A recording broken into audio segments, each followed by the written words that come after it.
अब let's say मैंने इसके साथ एडिट की फंक्शनैलिटी इंप्लीमेंट करनी है, सो मैं यहाँ पे आके एडिट का बटन ऐड कर लेता हूँ और फिर इसकी फंक्शनैलिटी को थोड़ा सा अंडरस्टैंड कर लेते हैं कि एडिट हम किस तरह से इंप्लीमेंट कर सकते हैं। मैं यहाँ पे बाकी के सभी टैब्स को क्लोज कर देता हूँ, क्लोज ऑल बट दिस, और इस इंडेक्स के अंदर मुझे डिस्प्ले करवाना है एक बटन। मैं यहाँ से आके टेबल हेडर, और हेडर के अंदर मैं इसका नेम रख लेता हूँ एक्शंस, या एक्शन नेम रख ले।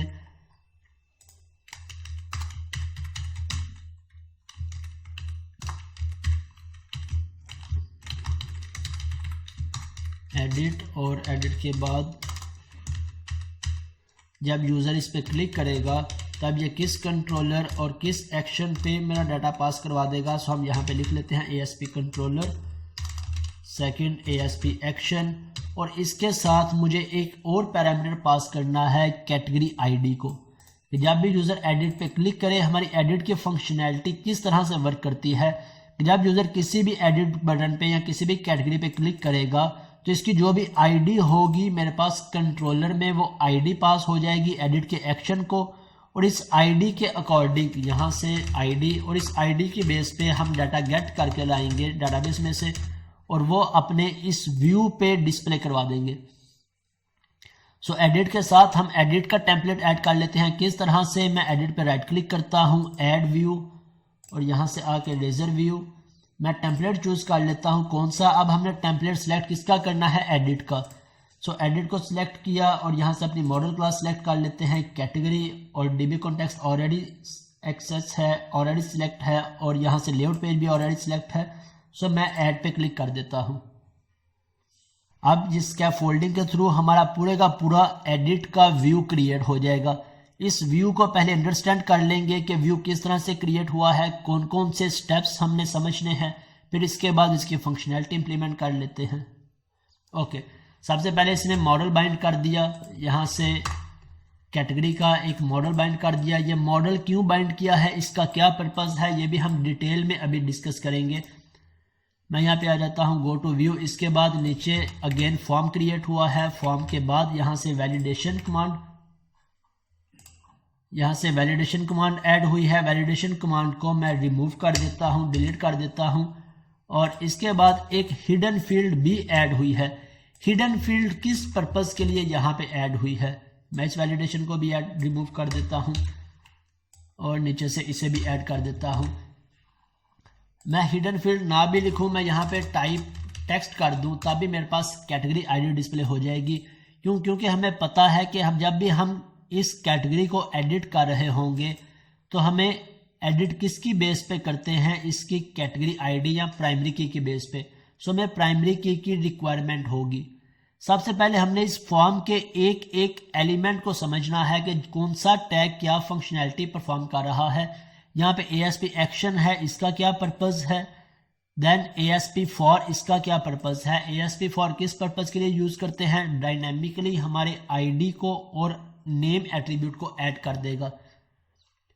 अब यहाँ पे मेरे पास कैटेगरी नेम और इसके बाद कैटेगरी आईडी, दो फील्ड्स हैं। हम इसे डिस्प्ले करवाना चाहें डिस्प्ले करवा सकते हैं, लेकिन कभी भी हम अपनी आईडीज को यूजर को डिस्प्ले नहीं करवाते। तो इसके लिए हम हिडन फील्ड को चेंज कर लेते हैं इसे हिडन में, ताकि ये आईडी बैकएंड पे यूज हो रही हो, यूजर को डिस्प्ले ना हो। ओके, अब जब यूजर यहाँ से सबमिट पे क्लिक करेगा तो मेरा ये सारे का सारा फॉर्म सबमिट हो के कहाँ पे चला जाएगा, एडिट के एक्शन में। सो हमें इसके लिए भी एक पोस्ट का एक्शन क्रिएट करना पड़ेगा। मैं लेट से यहाँ से इसे ही एडिट का नेम दे देता हूँ, और ये मेरे पास गेट का एक्शन है, HTTP गेट, और ये मेरे पास HTTP पोस्ट का एक्शन आ गया। और यहाँ पे हमारे पास अब कितने पैरामीटर्स आएंगे एडिट में, क्रिएट की सिचुएशन में, क्रिएट की रिक्वायरमेंट्स में हमारे पास कितने पैरामीटर्स आ रहे थे, सिर्फ एक। सो हमने सिर्फ एक पैरामीटर को यहाँ पे डिफाइन करके एक्सेस कर लिया, जबकि एडिट के सिनेरियो में हमारे पास कितने पैरामीटर्स आ रहे हैं, दो पैरामीटर, एक कैटेगरी आईडी और एक नेम। सो अब हमें यहाँ पे दो पैरामीटर्स को डिफाइन करना है। किन दो पैरामीटर्स को, इनका नेम सेम होना चाहिए। मैं यहाँ से कॉपी कर लेता हूँ और यहाँ पे पेस्ट कर देता हूँ कैटेगरी आईडी कोमा स्ट्रिंग और नेम। इस पे ब्रेक पॉइंट लगाया, इसे चेक कर लेंगे। और इसके बाद अब यहाँ पे ये एडिट की फंक्शनैलिटी किस तरह से वर्क करेगी, जैसे यूजर किसी एडिट पे क्लिक करेगा यहाँ से इसकी आईडी पास होगी इस एडिट एक्शन में, और इस आईडी के अगेंस्ट हम डेटाबेस में से डाटा गेट करके अपने व्यू में पास करवा देंगे और वो डाटा इस फॉर्म के अंदर लोड हो जाएगा। किस तरह से लोड होगा वो भी देख लेते हैं। मैं यहाँ से आके पहले एक्शन के अंदर एक्शन डिफाइन कर लेता हूँ एडिट, और इसके बाद कैटेगरी और ASP root ID.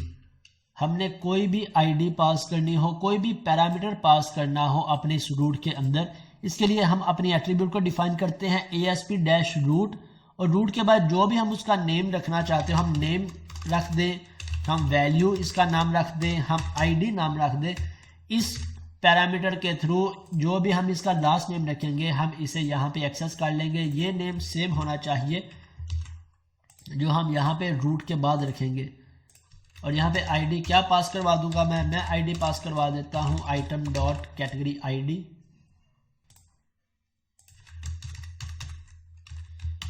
Double quotes में आइटम डॉट कैटेगरी आईडी। जब भी यूजर एडिट पे क्लिक करेगा तो इस रो की जो भी कैटेगरी आईडी होगी वो कैटेगरी आईडी हमारे पास हो जाएगी इस एडिट में, और इस आईडी की बेस पे हम डेटाबेस में से डाटा फाइंड करके लाएंगे context dot category dot find, और मेरे पास डाटा आ जाएगा जिसे मैं यहाँ से किसी एक ऑब्जेक्ट में सेव करवा लूँ और फिर इसे पास किसे करवा लूँगा अपने व्यू को। हम चाहे व्यू बैक के थ्रू पास करवा दें चाहे मॉडल के थ्रू पास करवा दें। व्यू बैक के थ्रू पास करवाएंगे तो हमें यहाँ पे व्यू बैक को डिफाइन करना पड़ेगा। अगर मॉडल के थ्रू पास करवाना चाहते हैं तो सिर्फ मॉडल को हमने इस पैरामीटर में पास करवा देना है, तो हमारा डाटा यहाँ से पास हो जाएगा।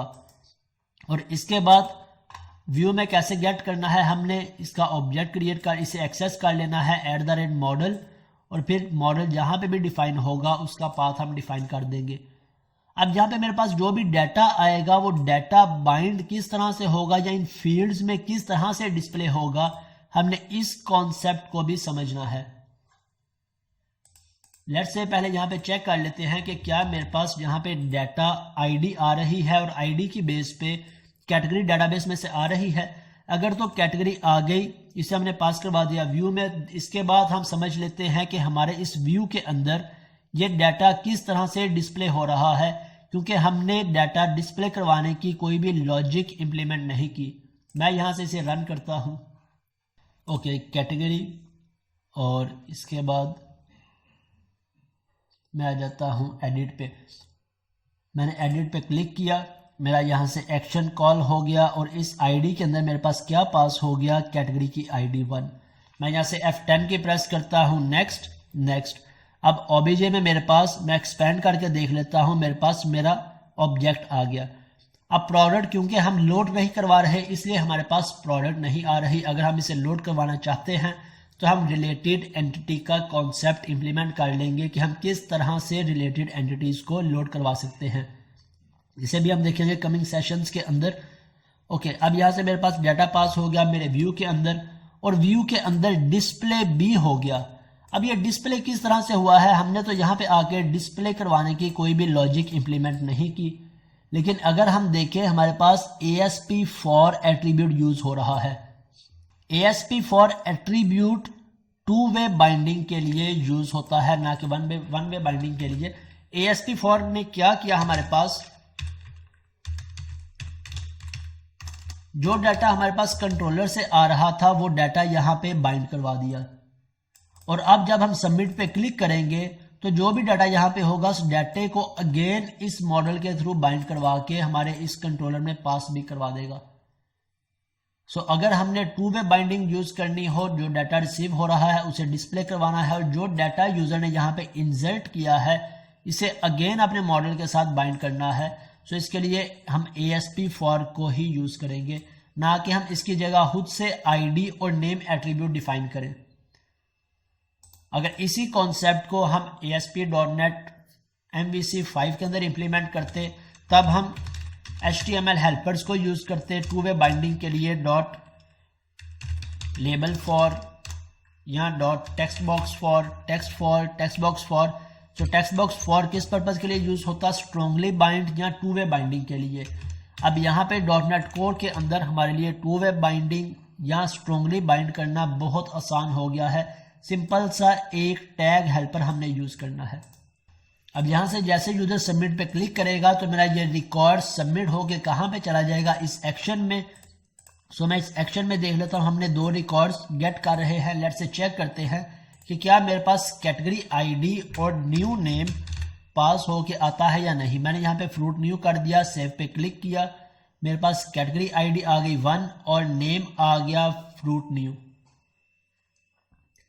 इट मीन्स हमारे लिए सबसे ज्यादा आसान कॉन्सेप्ट हो गया अगर हम ASP फॉर या टैग हेल्पर्स को यूज करते हैं। Okay fine. अब यहाँ पे हम अपनी अपडेट की फंक्शनैलिटी इंप्लीमेंट कर लेते हैं। Context dot category dot update, और अपडेट के अंदर हमने ऑब्जेक्ट पास करना है। सो यहाँ पे अगेन हम इस ऑब्जेक्ट को क्रिएट कर लेते हैं और इस ऑब्जेक्ट को दोनों पैरामीटर्स पास करवा देते हैं। अब कैटेगरी आईडी भी हमने पास करवानी है, कैटेगरी आईडी, और इसके बाद नेम भी पास करवाना है, और फिर इस ऑब्जेक्ट को पास करवा देंगे इस कमांड को, और इसके बाद इसे सेव चेंजेस करवा लेंगे तो मेरा ये रिकॉर्ड डेटाबेस के अंदर अपडेट हो जाएगा। अब अपडेट होने के बाद क्या मुझे यही पेज डिस्प्ले करवाना है? तो मैं यहाँ से रिटर्न सेम व्यू रहने दूंगा।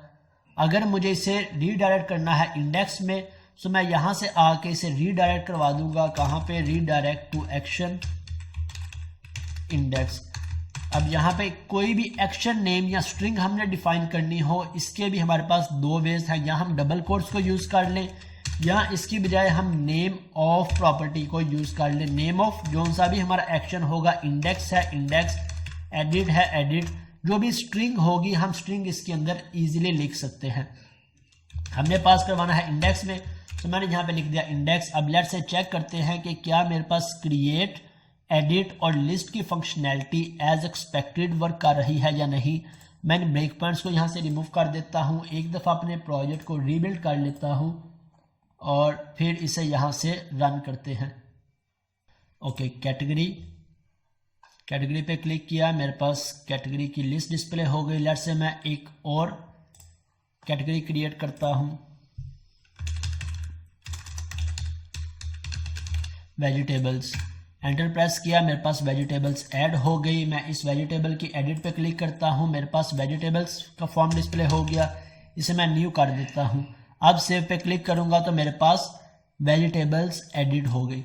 इट मीन्स हमारी क्रिएट की फंक्शनैलिटी एज एक्सपेक्टेड वर्क कर रही है, हमारी एडिट की फंक्शनैलिटी एज एक्सपेक्टेड वर्क कर रही है। लेट्स से मैं फूड को अपडेट करके देखता हूँ, फूड न्यू कर देते हैं इसे, और सेव पे क्लिक किया, मेरे पास नेम इसका अपडेट हो गया। अब यहाँ पे एक और पॉइंट है हमारा समझने वाला। मेरा आपसे एक और क्वेश्चन है, क्या फॉर एग्जाम्पल मेरे पास यहाँ पे सिर्फ 2 फील्ड्स थी एडिट के फॉर्म में, तो इन 2 फील्ड्स को हमने किस तरह से एक्सेस कर लिया? हमने सिंपल इनके नेम के थ्रू एक्सेस कर लिया। इसी तरह क्रिएट, जब यूजर क्रिएट कर रहा है तब मेरे पास सिर्फ एक फील्ड पास हो रही है, तो हमने अपने एक्शन के अंदर आके इस एक फील्ड को आसानी से गेट कर लिया। लेकिन अगर हम प्रोडक्ट को देखें, प्रोडक्ट मॉडल को, तो यहाँ पे हमारे पास 4 to 5 फील्ड्स हैं। तो क्या हमने इन 4 to 5 फील्ड्स को इस तरह वेरिएबल्स बना के एक्सेस करना है? लेट्स से हम अज्यूम कर लेते हैं कि हम इस तरह वेरिएबल बना के ही इसे एक्सेस कर लेते हैं। तो इन फ्यूचर जब हमारे पास 10 to 15 फील्ड्स होंगी, या किसी फॉर्म के अंदर, किसी व्यू के अंदर हमारे पास 15 to 20 फील्ड्स हों, तो क्या हम यहाँ पे 15 to 20 फील्ड्स को एक्सेस करेंगे, या इसका कोई बेटर वे देखेंगे कि जिससे हम अपने डाटे को आसानी से पास करवा सके? हम डेफिनेटली इसका बेटर वे देखेंगे। सो बेटर वे इसका क्या है कि हम इसे मॉडल्स के थ्रू बाइंड करवाएं। जिस तरह यहां से मेरा मॉडल बाइंड हो रहा है, तो हम बजाय इसके कि इस एक एक फील्ड को एक्सेस करें, हम इस पूरे के पूरे मॉडल को एक्सेस कर सकते हैं। किस तरह से? जब यूजर सबमिट पे क्लिक करेगा तो मेरी ये सारी की सारी प्रॉपर्टीज इस मॉडल के साथ बाइंड हो जाएंगी। अब कंट्रोलर में आके चाहे मैं इन प्रॉपर्टीज को एक एक वेरिएबल में एक्सेस कर लूं या इस मॉडल को एक्सेस कर लूं, तो मेरे पास इस मॉडल के अंदर जितनी भी प्रॉपर्टीज होंगी, चाहे एक प्रॉपर्टी हो, चाहे 2 प्रॉपर्टीज हो, चाहे 50 प्रॉपर्टीज हो, वो सभी प्रॉपर्टीज इस मॉडल के साथ मैं एक्सेस कर सकता हूं। किस तरह से? बजाय इसके अब मैं यहाँ पे आके स्ट्रिंग नेम लिखूँ, मैं यहाँ पे आके कैटेगरी मॉडल को एक्सेस कर लेता हूँ। क्यों कैटेगरी मॉडल को एक्सेस किया? क्योंकि मेरा क्रिएट का फॉर्म भी इस मॉडल के साथ बाइंड हो रहा है और मेरा एडिट का फॉर्म भी इस मॉडल के साथ बाइंड हो रहा है। तो यहाँ पे आके भी मैं इसे रिमूव करके लिख लेता हूँ कैटेगरी मॉडल, कैटेगरी मॉडल। अब क्रिएट में मेरे पास एरर आ गया नेम का, मैं इसे रिमूव करके कर देता हूँ मॉडल डॉट नेम।